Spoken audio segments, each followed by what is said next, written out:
Okay, so hello guys, my name is Nishad Kadam and welcome to my channel. And in this particular video, we'll be talking about class, object and static methods in Python. Okay, so what are those class, object and static method?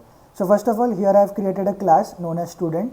Okay, and I have created a few methods of that particular class, and this is my constructor or this is my init method, and this name, roll number, subject, marks are all the attributes of a particular object. Okay, so if you are unaware what is this, so this is a class variable. I have made a separate video on object and class variables, so if you have not checked it out, please do check it out. I'll be putting the link in the description down below. Okay, so first of all, let's get started with this object method. Okay, so this constructor, this init method over here, and this print mark method, okay, print marks, this is an object method or an instance method. Okay, so why it is an object or instance method? Okay, so as we all know, as I have told you in the previous video, right, when we call an object method or when we call a method with the help of an object, okay, what happens is that Python under the hood, or we can't see it, but Python what it does, it directly passes this object, that is this A in this case and B in this case, to that particular method. Okay, and the object is basically stored in this self variable over here. Okay, so Python is directly passing the object which has called this function to the function. It is directly passing that object and it is getting stored in this self over here. Okay, so it is storing an object, right? So therefore it is an object or instance method. Okay, it is directly storing the object. So if I run this program and if I try to print this self over here, okay, so I have called the print marks method with both A and B object. You can see that if I try to print this self, okay, you can see that it is an object. So first I have called it with A, so this is one object and this is another object. Okay, so these are class methods, these are object methods. So in object method what happens, Python directly passes the object to this method and that object gets stored in this self over here. Okay, so these are object methods. Okay, now let's take a look at what are these class methods over here. First of all, if you want to make a class method, you have to use this decorator. You have to write @ and then this class method, and below this you have to define your class method. Okay, okay, so as we all know that in object method this self is storing an object, right? But what happens in this class method over here, as in object method it is storing object, this class method or this CLS variable over here will store the class. Okay, so if I call this method, let's say if I call this method with the class name, first of all I can call this method with a class name, so student dot, you can see that I can call this change holiday method, right?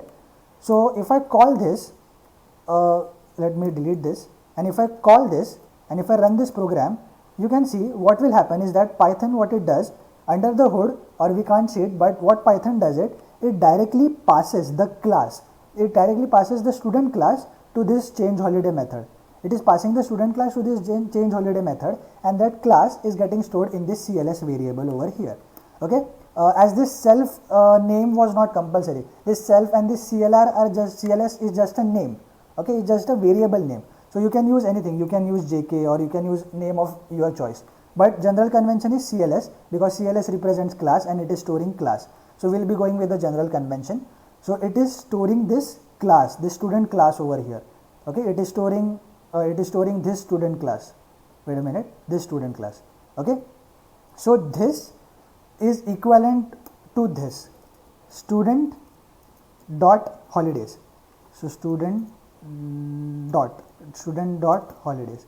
Okay, so I had told you in the previous video that this is a class variable and there are different ways to access a class variable, right? We can access it with the help of an object and we can also access it with the help of a class name. Okay, with the help of a class. So here this is equivalent of doing this. Okay, so this CLS is basically storing this student class, therefore we can do this. Okay, because it is equivalent to doing this. Okay, so a class method will always store class in this particular variable, that is CLS, and an object method will always store object in this self over here. Okay, so till now we were calling this class method with the help of a class name, right, or class, but we can also call this class method with the help of an object. So if I do this, okay, a dot change holidays, and if I comment this out, okay, and if I call this, okay, so if I call this, so you can see that still it is printing class main dot student. You must be curious that now we are calling it with the help of an object, right? So an object should be passed over here. But no, what happens is that whenever we call it with the help of an object, what happens? It extracts the class of that particular object and it stores the class. Okay, and hence we are still getting this this class over here. Okay. Okay, so if you want to see what is stored in this CLS and what is stored in this self, you can what I have done is I have called first of all this object method with the help of a object, and I have called then this class method with the help of this a object. So if I run this program, you can see here that first I have called print marks method, right? So first this self will be getting printed, and you can see that this is an object, this is a student object is getting printed. Okay, then I have called this change holiday method. So now you can see that and this over here, the marks of Nishad are 45 is basically this print statement, and then I have you can see that I have printed this class. So this is class. Okay, so CLS will be always storing a class and self will be always storing an object over here. Okay, and even if we call this, okay, even if we call this, let's say a dot change holidays, you can see with class method with the help of an object, you can see that it is extracting the class of that particular object and then storing in this class CLS variable over here. Okay, so when will we using this class method? Okay, when you want to update the value of this class variables, then you can use this class method over here. Okay, okay, so here I have shown you that how this class method can be used to change the value of a class variable. So here first of all I have printed the value of this holiday class variable over here without modifying it. So you can see that first of all it has printed 88, which we have specified over here. Okay, then I have used this change holiday method to update or change the number of holidays. So here I have changed the holidays to 10. So this CLS is now storing student, and student.holidays is equal to 10. Therefore it is updating or modifying the class variable. Okay, and then if I print this a.holidays and student.holidays, you can see that in every case 10 is getting printed, because now the value of this class variable has changed and now it has become 10 over here. Okay, so in this way you can use a class method to modify or to update the value of a class variable. Okay, okay, so now let's take a look at what is the static method over here. Okay, so in the previous two types we have seen that there was one compulsory parameter.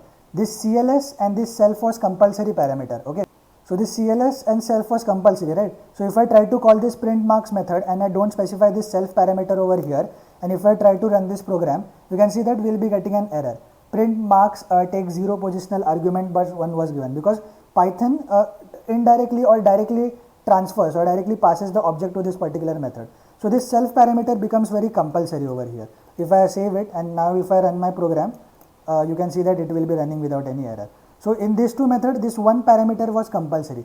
So but in this static method, okay, Python does not pass any class or any object to this method. Okay, this is a simple method, just like any other Python method that we define over we use def to define a method, right?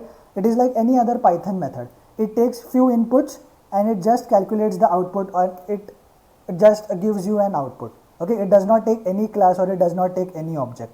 Okay, so when you will be using this static method, when you want to do just the simple processing of data, look, let's take this example over here. Okay, so here I have passed marks to this particular method and it is printing if he is passed or if he is fail, right? So there is no need to involve an object, or there is no need to involve a class in this particular method, right? Because we are just concerned with this marks over here. Okay, so in this case where there is no requirement to involve an object, or we do not want to modify the attribute of an object, or we do not want to update the value of an object attribute or update the value of an class attribute. Okay, that is this class variable and attribute mean the same. Okay, so when there is no need to do that, you will be using this static method over here. And how is static method different from other two object and class method? That it does not take any implicit class or object. Okay, Python does not pass any class or object implicitly. Okay, okay, so now if you want to make a static method, you have to use this syntax. You have to use this static method decorator. So this is @ and then you have to write static method, and below that you have to write your static method. Okay, so you can call a static method with an object and also with a class. Okay, so but okay, so now it is expecting a parameter, right? It is expecting only the marks, only just the data. So here we have passed the just the marks. We have not passed the object, or we have not passed this class. We have just passed the marks of a particular student. Okay, then it will do its processing and it will be printing this pass, because A's marks are 45 and there it is greater than 35, therefore it is printing pass in both these cases. Okay, so we can call a static method with the help of object also, and with the help of a class also. Okay, and we can also call a static method from an instance method or from a class method. Okay, so here I have shown you how to call a static method from a object or instance method. So here first of all I have called this print marks method with the help of this a object over here. So this self is basically now storing this a object. So if I print self, you can see that this is the a object, object with variable name as a. Then it is a object is basically storing Nishad and 45, right? Therefore this Nishad and 45 getting printed. Okay, and then I have called this pass or fail, this static method, with the help of this object. We can call a static method with the help of an object or also with the help of a class. Okay, so here I have called it with the help of an object, and I am passing marks to that particular static method, and then it is printing pass as these marks are greater than 45. Okay, so we can call a static method inside of a object method from an object method. Okay, so now here I have called a static method from a class method over here. Okay, so here I have used a class name to, because this CLS is available, right? So this CLS is containing the class, right? So I can use this CLS to call this static method.